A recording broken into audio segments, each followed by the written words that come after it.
If you look at the concept of wealth in the Hawaiian community, our vaivai, our water, our resources, our children, our blood, vaivai, how do you preserve the vaivai of the Hawaiian people and grow it for future generations, for our health, for our wellness?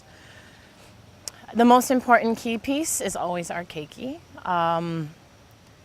As a health professional, as a public health professional, it's not that we're not focusing on those who are ill right now, but we focus a lot on those who aren't ill, who have the potential of being healthy forever. And how do we support their and nurture their health and their understanding of their cultural capital, their vaivai. I think first and foremost, we have to think about prevention with our kids so that they forevermore always have a connection to space and place and aina so that they can perpetuate what it means to be Hawaiian. You can't be Hawaiian without being connected to land. And so I think that that's really important. And anytime we have the opportunity to have our kids in spaces like this, the future of our race is fine, because this is how we ensure the success of our culture, is the practice of our culture. Many people talk about the idea that, oh, our land is gone, and it's just such a tragic thing that our land is gone. And I just think, where'd our land go? Our land is all here. And why aren't we on it all of us, all the time, on it any chance we get? And we may not own it, like in the same kind of vaivai capital that a Western concept of wealth or ownership is. But this is home. This is home to me, and this is home to my kids. I don't own this land, but if anyone were to ever harm this, I would be the first person of a long line of people standing to protect and take care of this land because of how much it guarantees the health of our community. And that's important. I think, education is critical. Getting an education, being able to have the ability to have choice is really important.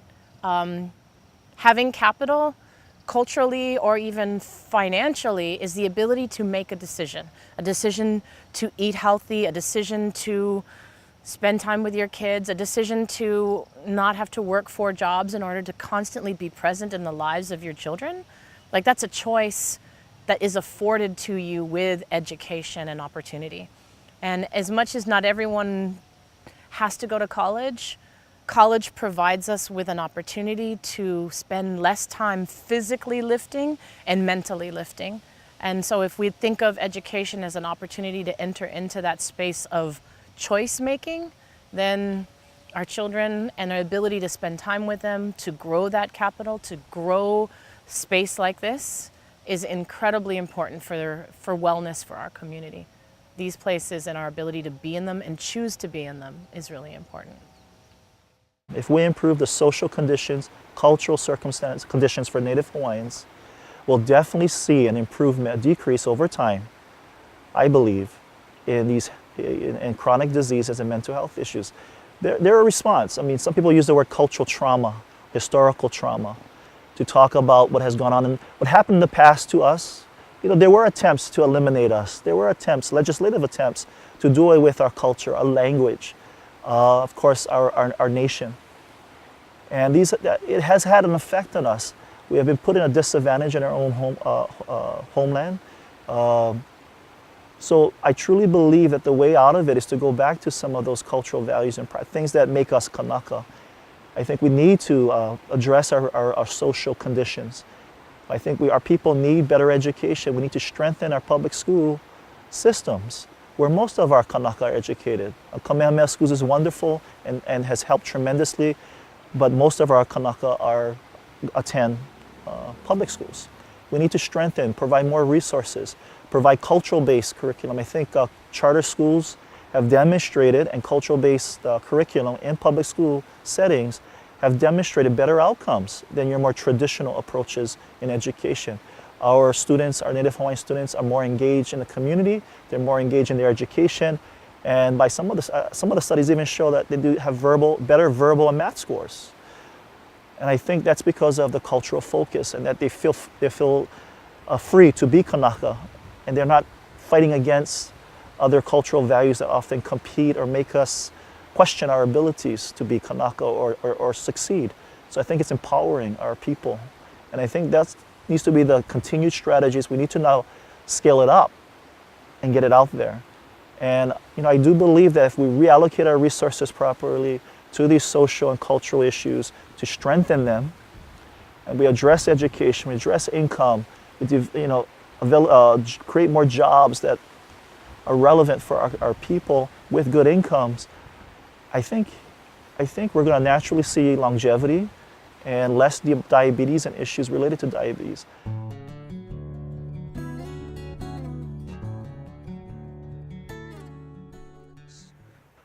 The hard thing is in the Western model is it separates the spiritual, and that's the barrier.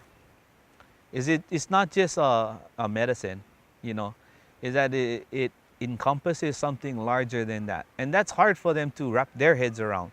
So I think part of it for the two sides, from Western and Hawaiian, is that we gotta meet somewhere in the middle. Part of it is they gotta recognize that cannot be detached from our practice itself. When you make la'au, when you're doing lomi, you're going to do ho'oponopono. The calling of the ancestral, your deity, that is interlocked into that practice. You cannot take that away and just say, no, we're just going to do the practice. We just want to see what the medicinal, context, makeup is. No, cannot. And that's where we got to meet halfway. Western medicine is very much focused from a perspective of treatment of disease.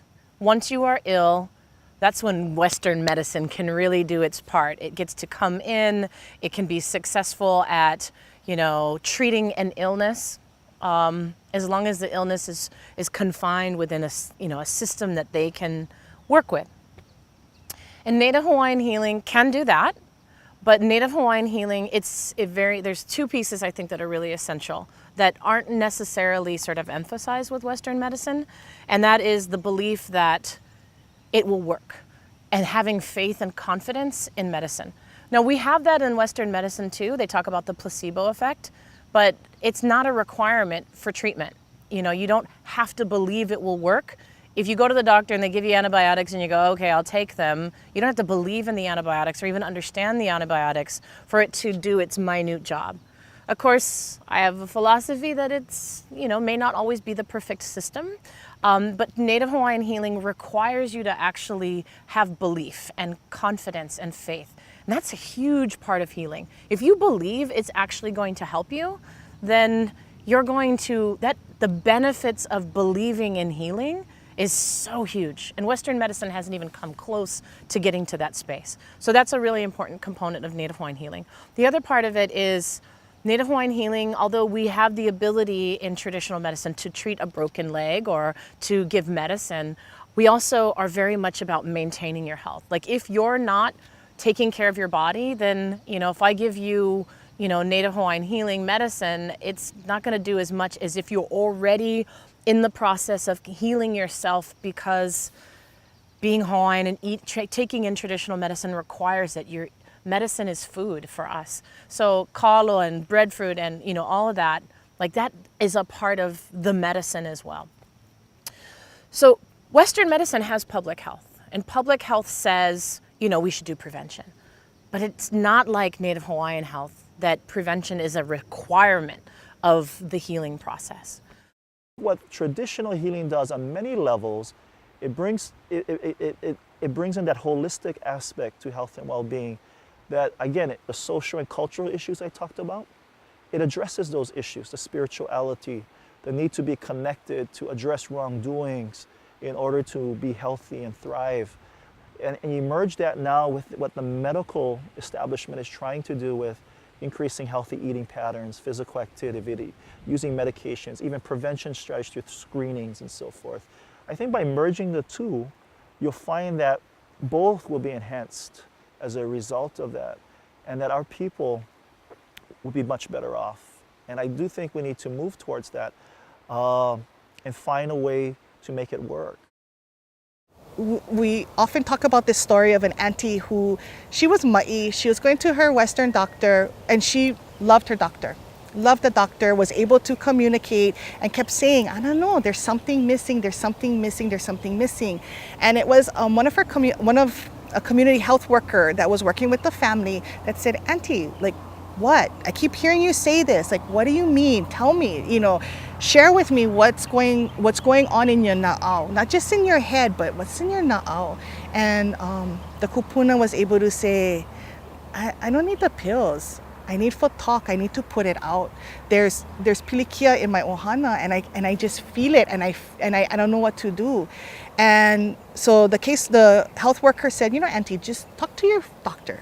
Just say, I don't think I'm ma'i in the Western way, but I don't know how to describe it.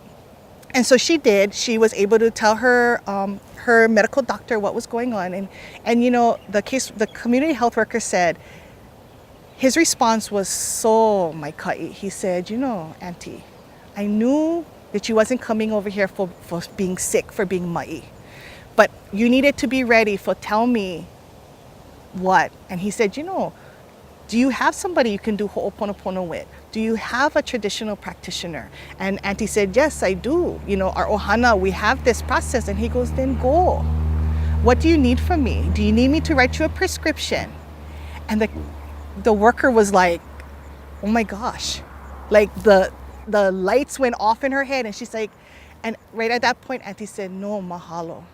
And was like her whole person changed. And this health worker was like, I never think of that. And I knew, she goes, I knew there's ohana's beliefs and their practices, but I didn't ask the question. And so in asking the worker, well, how come? Well, why didn't you ask? You knew there was something. She goes, because that wasn't how I was trained from, what I'm supposed to do in checking the boxes. But I knew something, and I didn't ask. And so I think for the story resonates with me, because that's the thing is, right, a lot of our Hawaiians, we're educated in this Western concept, which is not bad in any sense. But sometimes we kind of push our own kind of nudging, because we don't like get in trouble, or we don't like ask the question. And she said, when Auntie got permission from her doctor, it was okay. You go, you seek that. She said it was just a turnaround. Auntie was in ma'i. She was able to have conversations with the family that was really bothering her. And she said that for her clicked it. That's why she's a community health worker, because she understood what was going on in the family.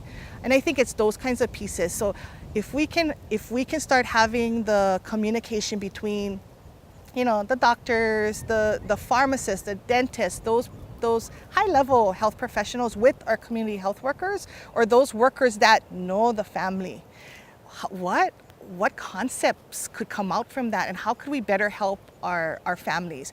And not to say that that's going to fix everything, and now, we're not going to have chronic diseases and things like that. No, but it's just another tool that for some of our ohana will help them move forward. So I think it's looking at all these opportunities and seeing how we can better serve our people. I think that's where we need to look at in trying to start integrating these practices. Native Hawaiian health and Western medicine, the places where they overlap actually are the community health workers. And I'm such a strong believer in what community health workers do and what they can do. And I've said it over and over and over again. Every time I've worked with folks who are community health workers, they are the essential healthcare providers, because our people don't go to the doctor, and that is the biggest problem. So we're not getting the help. We have access to health insurance. We're more insured than anybody in the state as far as minority populations go, but we don't use the healthcare system, and we don't use it for various reasons. We don't trust it. We don't like it. We have too much going on. We can't afford taking time out of our lives to do it. So our community health workers are the ones that can help us remind us how important it is that we engage in whatever healing that needs to happen. And that's very much a traditional Hawaiian belief. Like, if you are paying attention to getting healthy, and those are the community health workers that can help you get there. Because once you get to the doctor, they'll do what they're not there to convince you that being healthy is a worthwhile thing to do. The doctor is like, here's your problem, here's your medication, this is what you need to do. Whereas the community health worker can help our people get to the door who don't really want to go to the door in the first place. And then once they're there, they can help navigate that space, which is very difficult sometimes for our people to feel comfortable and safe in those spaces. So being able to help negotiate, navigate, and support our communities in those spaces is incredibly beneficial. And they are the front line of ensuring that our people have access to health. And they, the community health workers, are never ever told how important they are, and that is terrible. It's the worst thing that we've ever done in our healthcare system here in Hawaii and in the United States is we have not reminded the entire healthcare system of how important this role is as a community health worker. If we're ever going to address any of our healthcare problems, it will totally depend on them being a respected, and one of the most critical pieces for healthcare is getting our people there and feeling like once we're there that it's going to be helpful, that it might work. And actually having a little bit of faith in the system, whether it's a Native Hawaiian healer, traditional healer, Western medicine, to believe that once you get in the door that someone who's seeing you on the other side is thinking about your best interest. Our community health workers can be those partners that can say, look, this is for you that we're trying to get to health. And whatever system around you is there to make that happen is what's going to make the difference. Community health workers are the ones that can make that happen. There's great hope when you look at the Hawaiian healthcare systems. There's potential in doing great things. The Hawaiian trusts that were out there, There was a time Kamehameha schools, they supported Auntie Margaret Machado to teach Lomi in KA. They gave her Aina to teach at the beach house. You had Alulike who took Ho'oponopono with Auntie Abby Napeahi. Queen Liliuokalani Children's Center had Auntie Malia Craver, Mary Kovena Pukui. You had Papa Ololokai and the healthcare system that supported Papa Awai. So there was this point where you had teachers teaching these practices and being supported. And that's all we need. We need support.